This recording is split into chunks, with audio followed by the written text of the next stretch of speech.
আসসালামু আলাইকুম। কি অবস্থা, সবাই কেমন আছেন? আরেকটি ক্লাস নিয়ে হাজির হলাম। আমরা অলরেডি দুইটা ক্লাস করে ফেলছি কাম্যকরণের। আজকে আমরা 3 নম্বর ক্লাস করব। আচ্ছা, আমরা গত ক্লাসে শিখেছি কাম্যকরণের যেটা কি বলে হচ্ছে সর্বনিম্ন বিন্দু সর্বোচ্চ বিন্দু কিভাবে হতে পারে সেটা আমরা প্রমাণ করেছি। আজকে আমরা প্রমাণ করব অনমনীয় বিন্দু কখন হতে পারে সেই বিষয়টা প্রমাণ করব। আচ্ছা, এখন আসো আমরা সেটা একটু যে কোনো একটা আমরা ম্যাথ নেই। প্রথমে আমরা এটা একটু সরিয়ে নিব, এখানে রাখবো। হ্যাঁ, ছোট করে লিখে রাখি। রাইট, অনার্স দ্বিতীয় বর্ষ কাম্যকরণের তৃতীয় ক্লাস। ডান। আমরা ম্যাথটা তুলে নিব সাইডে। ঠিক আছে, সরি একটু এদিকে। হ্যাঁ, হ্যাঁ, হাতের টাচ লেগে একটু। হ্যাঁ হ্যাঁ, ওকে, ডান। এখন সুন্দর হয়েছে। এখন আসো আমরা ম্যাথটা তুলে নেই। আমরা সহজ একটা ম্যাথ নিব। আচ্ছা, ধরো উদ্দীপকে কোনো একটা ম্যাথ দেওয়া থাকবে তোমাদের। ধরো এখানে দেওয়া আছে y সমান 2x³ minus 9x² minus 60x plus 7। আচ্ছা, অপেক্ষক হতে অনমনীয় বিন্দু নির্ণয় করো। আমরা লিখবো অনমনীয় বিন্দু নির্ণয় করো। অপেক্ষক লেখার দরকার আছে? দেখ, লিখবো আমরা অনমনীয় বিন্দু নির্ণয় করো। অনমনীয়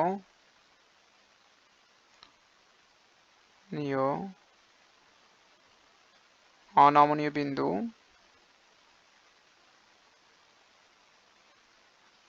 নির্ণয় করো।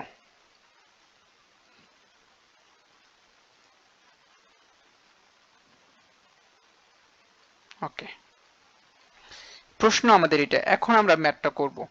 আমরা প্রথমেই বলেছিলাম আমরা অনমনীয় বিন্দুর ক্ষেত্রে প্রথমেই আমরা যে উদ্দীপকে যে মানটা দেওয়া থাকবে সেটা আমরা কি করব, অন্তর্কলন সরি অন্তর্কলন করব। দেখো, অন্তর্কলন করব।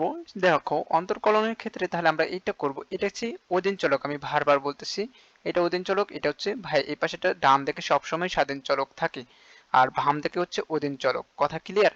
এখন আমরা সাধারণত আমরা বলেছিলাম যে উদ্দীপকে যা থাকবে সেটার আমরা কি করব, অন্তর্কলন করব।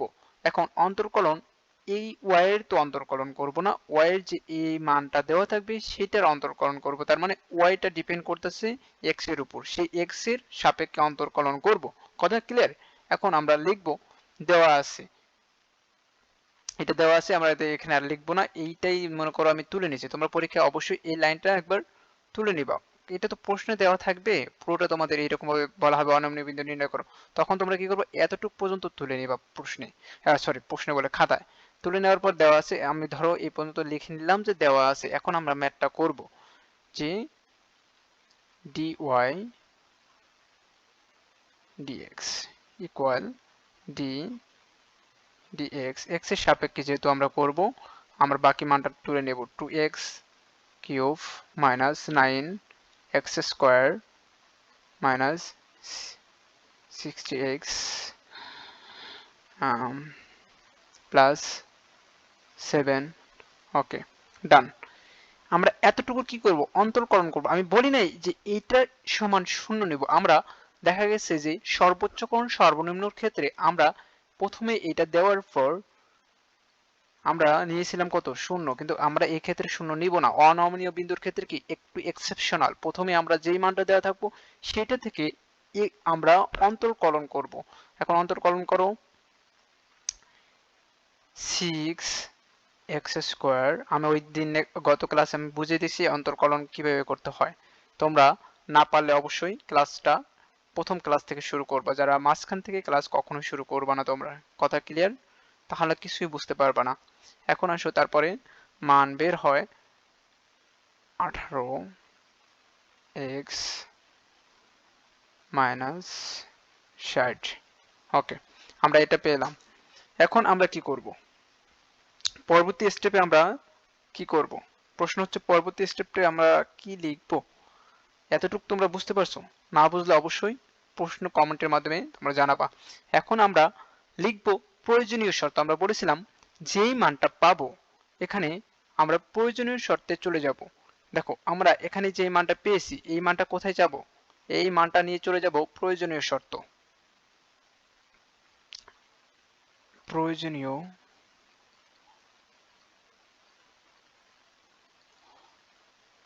শর্ত D square Y D X square. এখন প্রশ্ন হচ্ছে ভাই আমরা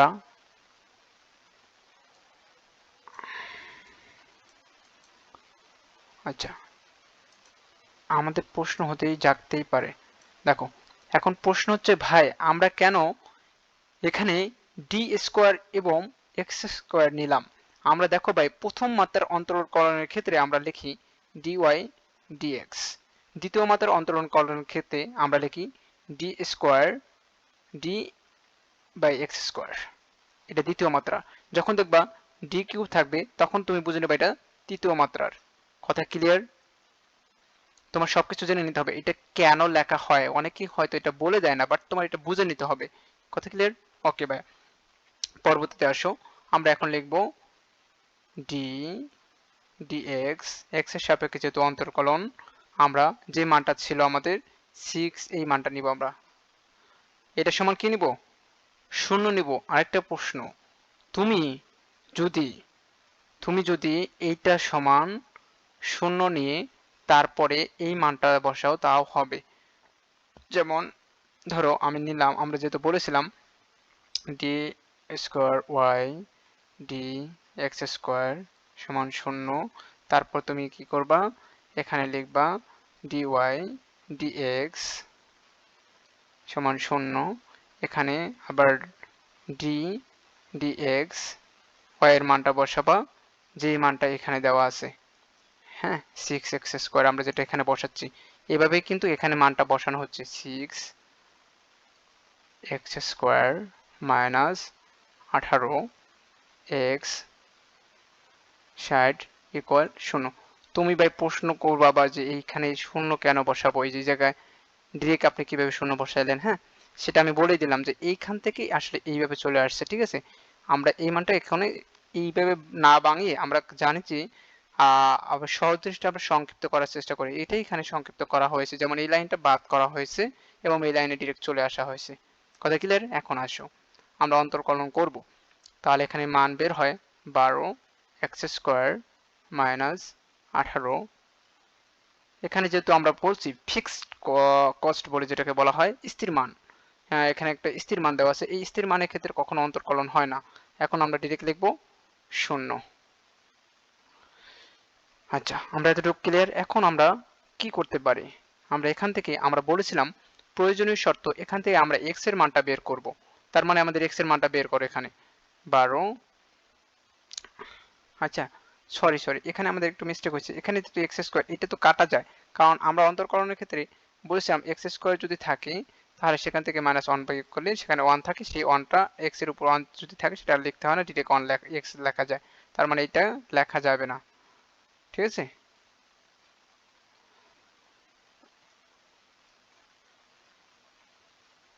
আচ্ছা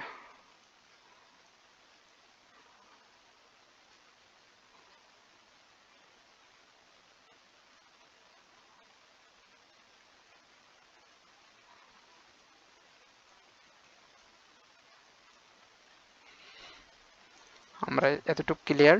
যদি কেউ না বুঝে থাকো তাহলে আমাকে প্রশ্ন করতে পারো, আমি আবারও বলতেছি। হ্যাঁ, আমরা এখানে ডিরেক্ট কি লিখবো? 12x 12x minus 18। হ্যাঁ, এটাই ছিল রাইট। ওকে, আমরা এখানে 12x লিখবো, 18 ওই পাশে নিব, হ্যাঁ, 18 এই পাশে। আবার আমরা x এর মান বের করব, যেহেতু 18/12। এটা যদি আমরা ভাগ করি মান বের হবে কত, x, অতএব ভাগ করে দেখি আমরা 1.5 বের হয়। হ্যাঁ, 1.5। তাহলে আমরা 1.5টা আমরা মানটা কোথায় বসাবো, প্রশ্ন হচ্ছে এটা, রাইট? আমরা 1.5 এর মান কোথায় বসাবো?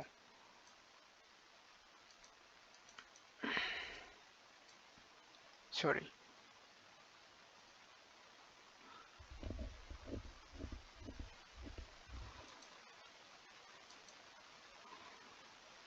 আমরা এখানে দাগ পড়ে গেল, যাই হোক এটা আমরা একটু ডিলিট দেওয়ার চেষ্টা করি, দেখি। হ্যাঁ, ডান, ডিলিট হয়ে গেছে। আচ্ছা, আমরা এখানে 1.5 এর মানটা বসাবো। 1.5 হলে y সমান, আমরা y এর জায়গায় মানটা বসাবো। আমরা যেটা উদ্দীপকে যে মানটা পেয়েছি অনমনীয় বিন্দু, আমরা এই জায়গায় বলেছিলাম যে আমরা সেখানে x এর মানটা বসাবো। তাহলে y সমান লিখতে পারি আমরা y সমান x এর মান বসাবো, অর্থাৎ আমরা এখানে লিখে রাখতে পারি x সমান 1.5 হলে, হ্যাঁ, লিখে আমরা এই মানটা লিখব y সমান 2x cube 9x square minus 60x plus 7। হ্যাঁ, এখন আমরা মানগুলো বসিয়ে দেব। 2 1.5 কিউব মাইনাস 9 1.5 6 1.5 প্লাস 7, রাইট? হ্যাঁ, এখন আসো আমরা, হ্যাঁ, এখন এখান থেকে আমরা করব। তাহলে আমরা এখানে লিখতে পারি মানগুলা, কত মান বের হয়। আমরা এখন এখানে যোগ বিয়োগ করে যে মানটা বের হবে সেটা লিখবা। এখানে আমরা যোগ বিয়োগ করে দেখি, এত 2 1.5 এত 1.5 ইন্টু 9 6 60 ইন্টু 1.5 ইকুয়াল, হ্যাঁ এটাই তো, মাইনাস 9650, হ্যাঁ। x সমান 1.5 এবং y সমান মাইনাস 96.50 বিন্দুতে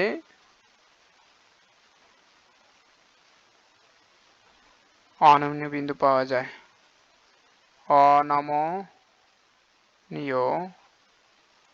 বিন্দু পাওয়া যায়। আচ্ছা, আমাদের প্রশ্ন হচ্ছে, এখন যদি আমরা রেখার আকৃতি জানার জন্য দ্বিতীয় শর্ত যাচাই করি, আমাদের রেখার আকৃতি জানার জন্য দ্বিতীয় শর্তে কি ছিল সেটা আমরা যাচাই করব।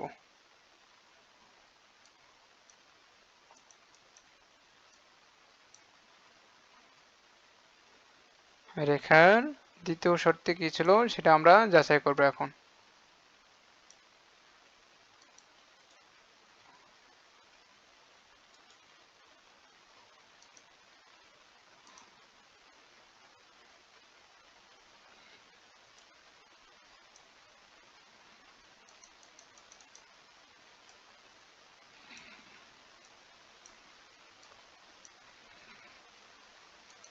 রেখা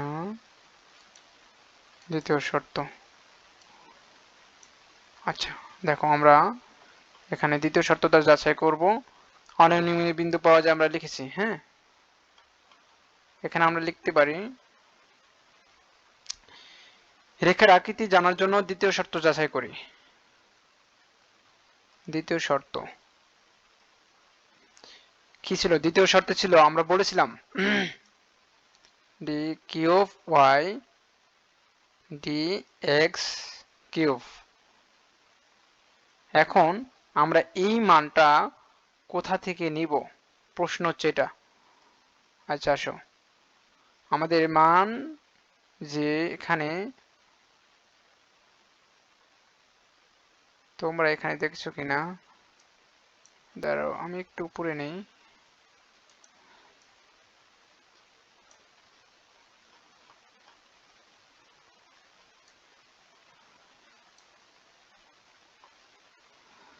সরি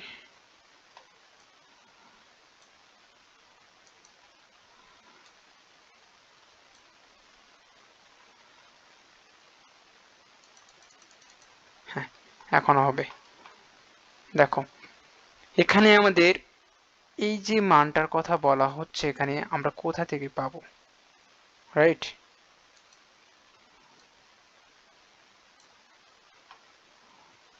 সেই মানটা পাওয়ার জন্য আমাদের যেতে হবে উপরে। তোমাদের একটু কাছে টেনে যে দেখাবো সেটা হচ্ছে না, বরং দূরে যাচ্ছে। এই যে হয়েছে এবার, এই যে হয়ে গেছে। দেখো এখানে এই যে আমরা 12x-8 আমরা দ্বিতীয় মান দ্বিতীয় জায়গা থেকে এই যে এখানে আমি এখানে অন্য একটা কালার নিচ্ছি তোমাদের। আমি বলেছিলাম যে প্রয়োজনীয় শর্তের এই পরের লাইনে দেখো 12x-18 অর্থাৎ 18 এখানে দেওয়া আছে। 18 ক্ষেত্রে সুন্দরভাবে দেওয়া আছে, দেখো এই লাইন থেকে নিব আমরা এইটা, এই যে 12x-18। এখন আসো তৃতীয় শর্ত তুমি যেভাবে লিখবা আমরা এখানে লিখছি তাই না, দ্বিতীয় শর্ত D cube Y D X cube, right, সমান আমরা এখানে যেভাবে লিখতে পারি এইভাবে লিখতে পারি ডি এক্স, এখানে আমাদের যে মানটা দেওয়া ছিল 12x-18। তুমি পুরো মানটাও নিতে পারো, আর যদি বলো না ডিরেক্ট অ্যান্সার দিয়ে দেবা কত 12, তাহলে এটা শূন্যর চেয়ে কি বড়? অবশ্যই বড়। শূন্যর চেয়ে যদি যদি শূন্যর চেয়ে বড় হয়, শূন্যর চেয়ে বেশি হয়, অনমনীয় বিন্দুর ক্ষেত্রে অপেক্ষকটি হবে কেমন? অপেক্ষকটি হবে অবতল হতে উত্তল হবে, অবতল হতে উত্তল হবে। তার মানে আমরা লিখব যেহেতু এটা যেহেতু এখানে এটার মান লিখব D cube Y D X cube, এটা কি বড় শূন্যর চেয়ে, তাই অপেক্ষকটি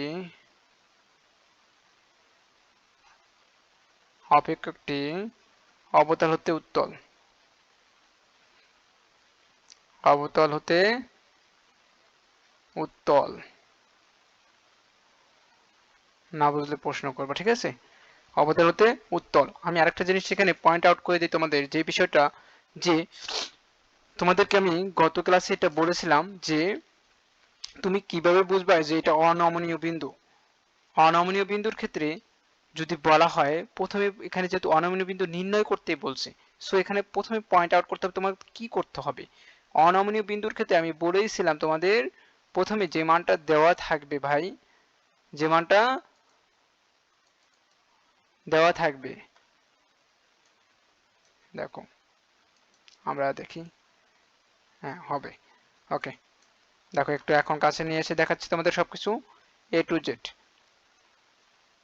আমাকে 2 মিনিট সময় দাও, আমি 2 মিনিট তোমাদেরকে একদম এ টু জেড বুঝিয়ে দিচ্ছি প্রথম দিক থেকে একদম। দেখো এখানে আমাদের প্রথম প্রশ্নের উদ্দীপকে এটা দেওয়া থাকবে আমাদের যে অনমনীয় বিন্দু নির্ণয় করো, ঠিক আছে? এই অনমনীয় বিন্দু নির্ণয় করতে বলা হবে। তারপরে আমরা প্রথমে যেটা করব, আমি বলেছিলাম অনমনীয় বিন্দুর ক্ষেত্রে আমরা প্রথমে অন্তর্কলন করব dx, অর্থাৎ x এর সাপেক্ষে, অর্থাৎ এখানে স্বাধীন চলক x এর মান দেওয়া আছে, এখানে স্বাধীন চলক x এর মান দেওয়া আছে, এখানে x এর মান দেওয়া আছে, তার মানে y ডিপেন্ড করতেছে x এর উপর। এই স্বাধীন চলকের মানটা আমরা কি করব, এখানে স্বাধীন চলকের মানটা কি করব আমরা অন্তর্কলন করব কিসের সাপেক্ষে এক্স এর সাপেক্ষে মানে স্বাধীন চলকের সাপেক্ষে আমরা অন্তর্কলন করেছি এখানে এই মানটা আমরা পেয়েছি এখানে রাইট এই মানটা পেয়েছি তার পরবর্তীতে আমরা বলেছি আমরা যদি অনমনীয় বিন্দুর ক্ষেত্রে বলা হয় তখন আমরা প্রয়োজনীয় শর্তের ক্ষেত্রে দ্বিতীয় মাত্রার অন্তর্কলন নিব এটা কিন্তু দ্বিতীয় মাত্রার অন্তর্কলন করেছি আমরা দ্বিতীয় মাত্রার অন্তর্কলনের ক্ষেত্রে আমরা প্রথম মাত্রায় যে অন্তর্কলনের মান পাই সেই মানটা এখানে বসাবো সেই মানটা এখানে বসে এই পাশে আমরা আবার শূন্য নিব শূন্য মান নেওয়ার পর আমরা প্রয়োজনীয় শর্ত থেকে আমরা সাধারণত বলেছিলাম যে আমাদের এখান থেকে x এর মান পাবো এখান থেকে আমরা x এর মান পেয়েছি যেটার মান 1.5 ওকে ডান আমরা 1.5 পেয়েছি এখন আমরা নিচের দিকে যাই একটু দেখো পরবর্তীতে আমরা 1.5 পাওয়ার পর আমরা এখানে y 1.5 হলে x এর মান যদি 1.5 হয় তাহলে আমাদের অবশ্যই y এর মানটা আমরা এখান থেকে বের করে নিতে পারি রাইট তার মানে y এর মান হচ্ছে 9.650 মাইনাস তার মানে x এর মান পেয়েছি y এর মান পেয়েছি এই বিন্দুতে অনমনীয় বিন্দু পাওয়া যায় কারণ দুইটা বিন্দুই বের করতে হবে অনমনীয় বিন্দুর ক্ষেত্রে x এবং y এর মান বের করতে হবে অনমনীয় বিন্দুর ক্ষেত্রে তুমি কিভাবে বের করবে তোমার ব্যক্তিগত ব্যাপার বা প্রশ্ন কেমন হোক যাই হোক সেখানে তোমার x এবং y এর মান বের করে নিতে হবে তাহলে তুমি অনমনীয় বিন্দুকে পয়েন্ট আউট করতে পারবা এটা হচ্ছে তোমার কাজ আর অনমনীয় বিন্দুকে y এর মানটা বের করার জন্য অবশ্যই তোমার এই y এর মানে x এর মানটা বসাতে হবে তাহলে তুমি y এর মানটা পেয়ে যাবা ওকে আসলে 3 নম্বরে আমরা বলেছিলাম দ্বিতীয় শর্তের ক্ষেত্রে যেটা এখন দ্বিতীয় শর্তটা কি ছিল আমরা বলেছিলাম দ্বিতীয় শর্তটা ছিল দ্বিতীয় শর্ত কি ছিল আচ্ছা দেখো দ্বিতীয় শর্ত ছিল আমাদের d cube y dx cube অর্থাৎ x এর সাপেক্ষে অন্তর্কলন কোনটা এই প্রয়োজনীয় শর্তের ক্ষেত্রে আমরা যে মানটা পেয়েছি দ্বিতীয় লাইনে সেই মানটার সাপেক্ষে আমরা অন্তর্কলন করব x এর সাপেক্ষে অন্তর্কলন করব এখন অন্তর্কলন করার পর এখানে দেখো বা x এর মানটা যদি অন্তর্কলন করি আমরা 12 মান পাই এখানে 18 তো স্থির এটার মান কখনো অন্তর্কলন যায় না বা হয় না এখানে 0 এর চেয়ে বেশি হচ্ছে 12 যেহেতু d cube y dx cube এইটার কথা বলা হচ্ছে 0 এর চেয়ে বেশি বা বড় তাই অপেক্ষকটি অবতল হতে উত্তল হবে আচ্ছা আজকের ক্লাস এই পর্যন্ত দেখা হবে নেক্সট ক্লাসে আরেকটা কথা বলে রাখি ভাই তুমি 10টা নিয়ম না শিখে একটা নিয়মে একটা ম্যাথ শেখো বাট সুন্দরভাবে শেখো তোমার 15-20টা ম্যাথ করার কোনো দরকার হবে না তুমি নিশ্চিত শেখো তোমার যে বয়স সেই অনুযায়ী তুমি 100% ম্যাথ সলভ করতে পারবে যদি তোমার রুলস বা নিয়ম মাথায় থাকে একটা নিয়ম শেখো বাট ভালোভাবে শেখো হাজারটা ম্যাথ করে লাভ নাই যদি না তুমি নিয়ম না জানো তুমি অবশ্যই প্র্যাকটিস করতে পারো বাট রুলস তোমার একটাতেই সুন্দরভাবে শিখতে হবে